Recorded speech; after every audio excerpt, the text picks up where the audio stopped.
Further యాంగిల్స్లో మనకి investigation ఎక్కువగా నడుస్తున్నాయి. ఎలక్ట్రానిక్ ఎవిడెన్స్ ప్రకారంగా, ఫైనాన్షియల్ ఇన్వెస్టిగేషన్ ప్రకారంగా, బ్యాక్గ్రౌండ్లో ఎవరు సపోర్ట్ చేస్తారు అతన్ని, మిగతా ఏమైనా యాక్టివిటీస్ అతను చేస్తారు, ఫర్దర్గా అతన్ని ఏమైనా ఇంపార్టెంట్ పొలిటికల్ పర్సన్ సపోర్ట్ కూడా ఉండొచ్చు. అన్నీ మనకి ఇప్పుడు ఇన్వెస్టిగేషన్లో ఎక్కడ రావచ్చు. మనకి కంటిన్యూగా ఇన్వెస్టిగేషన్లో ఎప్పుడైనా మనకి డీటెయిల్స్ ఇన్వెస్టిగేషన్లో వస్తే అప్పుడు మీడియా సమక్షంలో పెడుతున్నాం.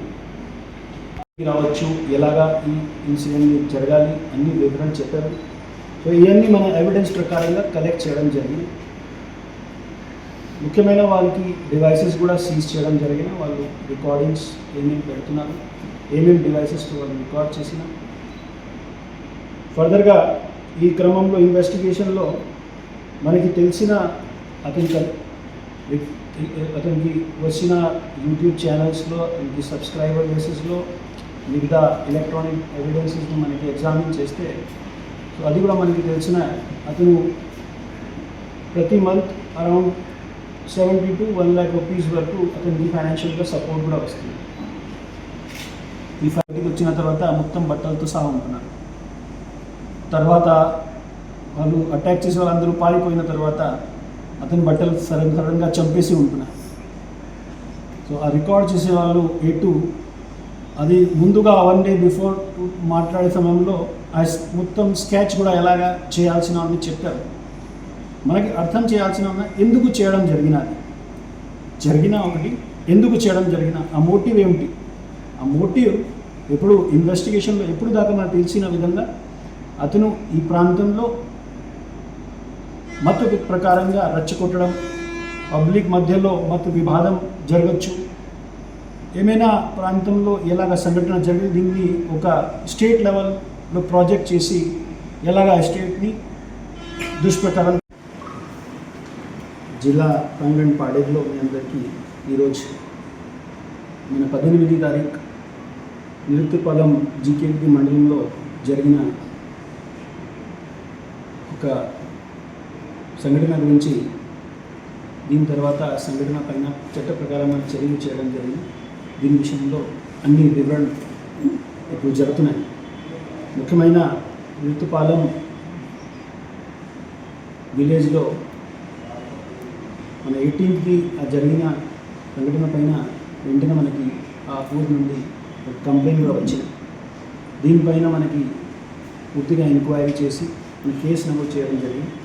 క్రైమ్ నెంబర్ 25/26 మన జీకేడి పోలీస్ స్టేషన్లో నమోదు చేయడం జరిగింది. దాంట్లో చట్ట ప్రకారంగా పాస్టర్ కాదు, అతను కూడా ఎక్సెప్ట్ చేస్తారు. అతను చెప్పిన విధంగా అతను విలేజ్ తిరుగుతున్నారు. విలేజ్ తిరిగి అక్కడ పబ్లిక్తో మాట్లాడతారు. మనకి ఇన్వెస్టిగేషన్లో వచ్చిన సమాచారం ప్రకారంగా అతను ఫేత్ ప్రకారంగా నాలెడ్జ్ కూడా బాగా తక్కువగా ఉంది. ఓన్లీ కొన్ని సినిమాలో పని చేశారు కాబట్టి సినిమా యాక్టర్ లాగా యాక్టింగ్ బాగానే చేస్తున్నారు. సార్, ఇప్పుడు తన మీద గాయాలుగా ఫోటో చూసుకున్నట్లయితే బ్లడ్ ఇలాంటిదని వాళ్ళంతా ఏ విధమైనటువంటి డ్రామా ఆడారు సార్? ఈ ఇన్సిడెంట్ జరిగిన అటాక్కి అతను స్కెచ్ చేసిన ముఖ్యమైన అటాక్ అతని పైన జరగలేదు. అది పూర్తిగా ఎస్టాబ్లిష్ అయిపోయింది. ఈ మొత్తం ఇన్వెస్టిగేషన్లో ఇప్పుడు దాకా మనకి తెలిసిన సమాచారం ప్రకారంగా A1 అభినవ్ దర్శన్ పైన ప్రీవియస్గా కూడా 2 కేసు నమోదే ఉన్నాయి. ఒక కేసు కడప టౌన్లో డోరీ ప్రొహిబిషన్ యాక్ట్ ప్రకారంగా అతని భార్య, అతని పైన, అతని ఫ్యామిలీ మెంబర్స్ పైన కేసు నమోదు చేయడం జరిగింది. అది కూడా 2021లో జరిగింది. వెంటనే కొన్ని రోజుల తర్వాత విజయనగరం టౌన్లో కూడా ఒక అమ్మాయి అతని పైన కేసు నమోదు చేసింది. సో ఈ అన్ని క్రైమ్ హిస్టరీని చూసుకొని దీంతో సహా మన ఇన్వెస్టిగేషన్ ఆఫీసర్ దాంట్లో రెచ్చగొట్టడం, అదేవిధంగా మత ప్రకారంగా వివాద చేసి మాట్లాడి చట్ట section number 299 unlawful assembly 189 sub clause 3లో మత ప్రకారం దీన్ని మతలో భేద్ చేయడం, దీనికోసం సెక్షన్ 196 సబ్ క్లాస్ 2లో, అదేవిధంగా public mischief 353 section sub clause 1లో, ఇంకా మత్ ప్రకారంగా మాట్లాడి మిగతా మత వాళ్ళకి ఫీలింగ్స్ని హర్ట్ చేయడం కోసం డెలిబరేట్ ఇంటెంట్ టు వూండ్. ఈ సమయంలో ఎక్కువ ఫోకస్ అతను రిలీజియస్ యాక్టివిటీస్ పైన జరిగిన రిలీజియస్ యాక్టివిటీస్ ప్రకారంగా మొత్తం కొండలో తిరిగి పబ్లిక్తో మాట్లాడి వాళ్ళ ఫేత్ ప్రకారంగా కొంతమందిని వాళ్ళు మోటివేట్ చేయడం ఇన్ని చేశారు. సో దీంట్లో A3, A4 అండ్ A5 కూడా ఉండొచ్చు. దెన్ ఈ కాన్స్పిరసీలో అతని పైన అటాక్ చేసి ఒక సింపతి రావచ్చు. ఆ సింపతిని రావడానికి కోసం అతను ఈ 4 ట్రైబల్స్ని తీసుకుంటున్నారు. అది కూడా వాళ్ళని డబ్బులు పే చేశారు. ఈ డబ్బులు పేమెంట్ చేసిన దీనికి సంబంధించి కూడా మనకి ఎవిడెన్స్ ప్రకారంగా దీన్ని ఎస్టాబ్లిష్ చేయడం జరిగింది. ఖచ్చితంగా ఈ మొత్తం నెట్వర్క్ని బ్రేక్ చేసి మీడియా మంత్రి సమక్షంలో పెడుతుంది. వెంటనే అన్ని సోషల్ మీడియాలో పోస్ట్ పెట్టడం, అన్ని వాట్సాప్ గ్రూప్స్లో అతను పోస్ట్ చేశాడు అండ్ వెంటనే అది ట్రెండింగ్ అయిపోతుంది. నిజమైన జరిగితే ముఖ్యమైన ఫస్ట్ మెడికల్ ట్రీట్మెంట్ తీసుకుంటున్నాయి మనిషి, దీని తర్వాత తెలుసుకుంటున్నారు ఎందుకు జరిగింది. ఇక్కడికి చూస్తే ఒక బ్రేకింగ్ హెడ్లైన్ వస్తున్న పాస్టర్ పైన దాడి జరిగింది. ఎందుకు జరిగినా, ఎప్పుడు జరిగినా, ఎవరు చేసినా అది క్వశ్చన్ ఎవరు అడగలేదు. వెంటనే జడ్జ్మెంట్ కూడా వచ్చిన సోషల్ మీడియాలో. సో మీడియా ట్రయల్ ఇమీడియట్గా మత్ ప్రకారంగా స్టార్ట్ అయిపోయింది.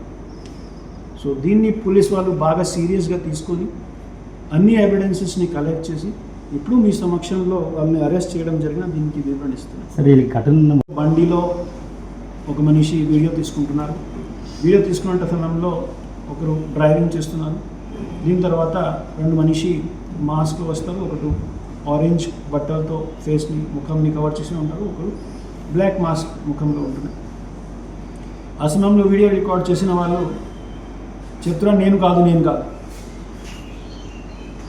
ఆ వీడియో నంబర్ 1 మనకి ఎవిడెన్స్ ప్రకారంగా చూస్తే దీనికి ఎవిడెన్స్ని వెళ్ళి బాగా ఎక్కువ ఉన్నాయి. నంబర్ 2, వాళ్ళు విలేజ్లో ఉంటున్న సమయంలో మిగతా మనిషి రాలేదు. దీని బిఫోర్గా ఒక వైట్ టీషర్ట్లో మనిషి ఉంటున్నారు అండ్ కింద బట్టలు చంపేసి ఉంటుంది. ఈ 2 వీడియో కూడా మనకి చూస్తే క్లియర్గా మనకి అర్థం వస్తున్నాయి. అది స్కెచ్ ఎలా చేయడం జరిగింది. కానీ మన రోడ్ కనెక్టివ్ కూడా కొద్దిగా ఇప్పుడు కొద్ది సమస్య ఉంది.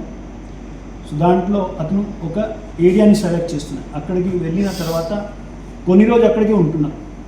మొత్తం ఏరియాని స్టడీ చేయడానికి కోసం ఇక్కడికి ఈ సంఘటన చేయొచ్చు. దీనికోసం కూడా ఆ ఎలక్ట్రానిక్ ఎవిడెన్స్ మనకి సోషల్ మీడియాలో కూడా ఇప్పుడు బాగా వైరల్ అయిన అది కూడా కార్బొరేటివ్ ఎవిడెన్స్గా మనకి దొరికిన. సో ఆ ప్లేస్ని సెలెక్ట్ చేసి సో దట్ అక్కడికి ఈ సంఘటన జరిగిన తర్వాత ఆ ప్రాంతంలో హాస్పిటల్స్ కానీ ఏమీ లేదు. జీకేవిధిలో మనకి హాస్పిటల్స్ ఏం లేదు. సో వెంటనే అతను విశాఖపట్నం షిఫ్ట్ అయిపోవచ్చు.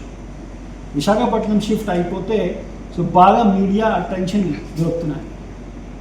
నిజంగా మనం చూస్తే 48 అవర్స్లో ఎంత బాగా అతను మీడియా అటెన్షన్ తీసుకుంటున్నారు. దీని కారణం సోషల్ మీడియాలో కానీ ఫిజికల్గా కూడా చాలా చోట్ల పబ్లిక్ రిప్రజెంటేషన్స్ ఇవ్వడం జరిగిన, పబ్లిక్ ప్రొటెస్ట్ కూడా చేసేవారు. ఈ కారణం ఒక పాస్టర్ పైన ఎవరైనా దాడి చేశారో ఎలాగా మాట్లాడడం జరిగింది. నిజమైన మనం చూస్తే అది ఇన్సిడెంట్ జరగలేదు. అతను పాస్టర్ కాదు, సెల్ఫ్గా ఇంట్రెస్ట్ కోసం రెచ్చగొట్టడం, మత వివాద పెట్టడం, చట్టాన్ని పూర్తిగా డిస్రిగార్డ్ చేసి పబ్లిక్ మధ్యలో మత వివాద చేసి వాళ్ళని పూర్తిగా అవమానం చేసడం, వాళ్ళని మోసం చేయడం ఇవన్నీ జరిగినాయి. రిమాండ్కి పంపించిన టైంలో వెలిసి కోర్టు దీన్ని ఎలాగా చూస్తున్నాయి.